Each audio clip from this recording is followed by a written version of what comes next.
Hi friends, ശുഭാസ് കിച്ചൻ്റെ മറ്റൊരു വീഡിയോയിലേക്ക് എല്ലാവർക്കും സ്വാഗതം. ഇത് ഈസി ആയിട്ടൊരു എഗ് ലബാബ്ദാർ എങ്ങനെ ഉണ്ടാക്കാമെന്ന് നമുക്ക് നോക്കാം. അതിനായിട്ട് നേരെ നമുക്ക് വീഡിയോയിലേക്ക് പോകാം.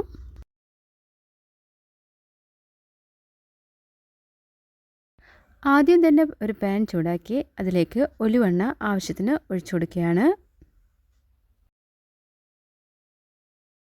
ചൂടായ എണ്ണയിലേക്ക് 1/2 ടേബിൾ സ്പൂൺ ജീരകവും തേജ്പത്തയും 3 ഗ്രാമ്പുമാണ് ചേർത്ത് കൊടുക്കുന്നത്. ഒരു 20 സെക്കൻഡ് ഇതൊന്ന് ചൂടാക്കിയതിന് ശേഷം ഒരു സവാളയാണ് ചേർത്ത് കൊടുക്കുന്നത്. ഉള്ളി നല്ലതുപോലെ വഴറ്റി ഒരു ലൈറ്റ് ബ്രൗൺ കളർ ആകുന്ന സമയത്ത് നമ്മളിതിലേക്ക് ഇഞ്ചിയും വെളുത്തുള്ളിയുടെയും പേസ്റ്റ് ചേർത്ത് കൊടുക്കുകയാണ്. ഇഞ്ചിയും വെളുത്തുള്ളിയും ചേർത്ത് 1 മിനിറ്റോളം നമുക്ക് ഇത് നല്ലപോലെ വഴറ്റി അതിൻ്റെ പച്ചമണമൊക്കെ മാറിയതിന് ശേഷം ഇതിലേക്ക് മസാലപ്പൊടികൾ ചേർത്ത് കൊടുക്കാം. അപ്പോൾ ആദ്യം തന്നെ ഞാനിവിടെ ചേർത്ത് കൊടുക്കുന്നത് 1 ടേബിൾ സ്പൂൺ മല്ലിപ്പൊടിയും 2 ടേബിൾ സ്പൂൺ മുളക് പൊടിയും 1/4 ടീസ്പൂൺ മഞ്ഞൾപ്പൊടിയും 1/2 ടേബിൾ സ്പൂൺ ജീരകപ്പൊടിയും 1 പിടി കസൂരി മേത്തിയും ആവശ്യത്തിന് ഉപ്പും കൂടെ ചേർത്ത് നല്ലതുപോലെ ഒന്ന് മിക്സ് ചെയ്യുകയാണ്. മസാലകളെല്ലാം എണ്ണയിൽ നല്ലതുപോലെ മൂത്തതിന് ശേഷം ഇതിലേക്ക് ഒരു തക്കാളിയാണ് ഇപ്പോൾ ചേർത്ത് കൊടുക്കുന്നത്.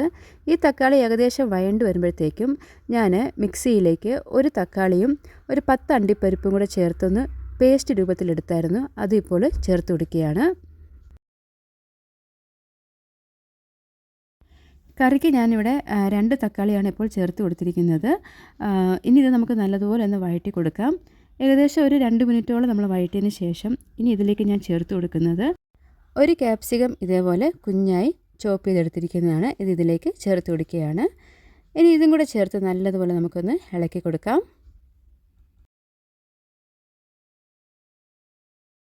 മസാലയൊക്കെ ഇങ്ങനെ ഡ്രൈ ആയി വരുമ്പോഴത്തേക്കും ഞാൻ ഇതിലേക്ക് ഒരു 1/4 കപ്പ് പച്ചവെള്ളം ഒഴിച്ച് കൊടുക്കുകയാണ്.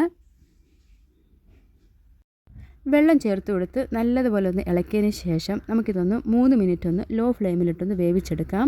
നമ്മുടെ ക്യാപ്സിക്കം ഒക്കെ ഒന്ന് നല്ലതുപോലെ ഒന്ന് വെന്ത് കിട്ടാൻ വേണ്ടിയാണ്.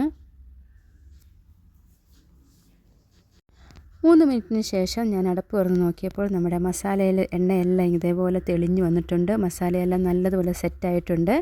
ഇനി നമ്മൾ ഇതിലേക്ക് ചേർത്ത് കൊടുക്കുന്നത് ഒരു ഫ്രഷ് ക്രീമാണ്. അത് ഞാനിവിടെ 1 ടേബിൾ സ്പൂണാണ് ചേർത്ത് കൊടുക്കുന്നത്. അമൂലിൻ്റെ ക്രീമാണ് എടുത്തിരിക്കുന്നത്. ഇനി ഈ ക്രീം നമുക്ക് മസാലയായിട്ട് നല്ലതുപോലെ ഒന്ന് യോജിപ്പിച്ച് കൊടുക്കാം.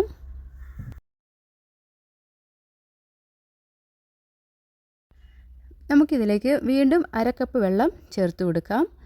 വെള്ളം കൂടെ ചേർത്ത് വീണ്ടും നമുക്കിതൊന്ന് നല്ലതുപോലെ ഒന്ന് മിക്സ് ചെയ്ത് കൊടുക്കാം. വെള്ളം ചേർത്ത് കൊടുത്തതിന് ശേഷം വീണ്ടും നമുക്കിത് 1 മിനിറ്റ് ഒന്ന് അടച്ചു വയ്ക്കാം. ഇപ്പോൾ നമ്മുടെ കറി ഇവിടെ നല്ലതുപോലെ സെറ്റായിട്ടുണ്ട്. മസാലയെല്ലാം വെന്തിട്ടുണ്ട്. ഇനി നമുക്ക് ജസ്റ്റ് ഒന്ന് ഇത് ഇളക്കി കൊടുത്തതിന് ശേഷം ഞാനിവിടെ 3 മുട്ടയാണ് ചേർത്ത് കൊടുക്കുന്നത്. മുട്ട ഒഴിച്ച് കൊടുക്കുമ്പോൾ ഇടയ്ക്ക് ഇങ്ങനെ സ്പേസ് കൊടുക്കണം. കാരണം മുട്ടകൾ തമ്മിലിങ്ങനെ ഒട്ടിപ്പിടിച്ച് പോകാതിരിക്കാൻ വേണ്ടിയാണ്. അപ്പോൾ ഇങ്ങനെ 3 മുട്ട ഇവിടെ ഒഴിച്ച് കൊടുത്തിട്ടുണ്ട്. ഇനി ഇതിലേക്ക് ചേർക്കുന്നത് അത് ആവശ്യമുണ്ടെങ്കിൽ ഇട്ടാൽ മതി, ഇല്ലെങ്കിൽ നമുക്ക് സ്കിപ്പ് ചെയ്യാം. അപ്പോൾ ഞാനിവിടെ ചീസാണ് ചേർത്ത് കൊടുക്കുന്നത്. ഒരു ക്യൂബ് സൈസിൻ്റെ ചീസ് എടുത്തിട്ട് അത് ഇതിലേക്ക് ഇങ്ങനെ ആഡ് ചെയ്ത് കൊടുക്കുകയാണ്. ഇനി നമുക്കിതൊന്ന് അടച്ചു വെച്ചൊന്ന് ലോ ഫ്ലെയിമിലിട്ട് 7 മിനിറ്റ് വരെ ഒന്ന് വേവിച്ചെടുക്കാം. ഇനി നമുക്ക് നോക്കാം ഈ മുട്ട വെന്തിട്ടുണ്ടോ ഇല്ലയോ എന്ന്.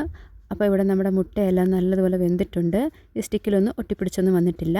ഇനി നമുക്കൊരു അലങ്കാരത്തിന് വേണ്ടി ഇതിലേക്ക് മല്ലിയിലയും ഒരു പച്ചമുളക് ഇതേപോലെ കുഞ്ഞായിട്ട് കട്ട് ചെയ്തും കൂടെ ചേർത്ത് കൊടുക്കുകയാണ്. അങ്ങനെ നമ്മുടെ എഗ് ലബാബ്ദാർ ഇവിടെ റെഡി ആയിട്ടുണ്ട്. നിങ്ങളും ട്രൈ ചെയ്ത് നോക്കുക. ഈ റെസിപ്പി ഇഷ്ടപ്പെടുകയാണെങ്കിൽ ലൈക്ക് ചെയ്യാനും ഷെയർ ചെയ്യാനും കമൻറ്റ്സ് ചെയ്യാനും മറക്കരുത്. വീണ്ടും പുതിയൊരു റെസിപ്പിയുമായിട്ട് വരുന്നവരെ ഗോഡ് ബ്ലെസ് യു ആൾ.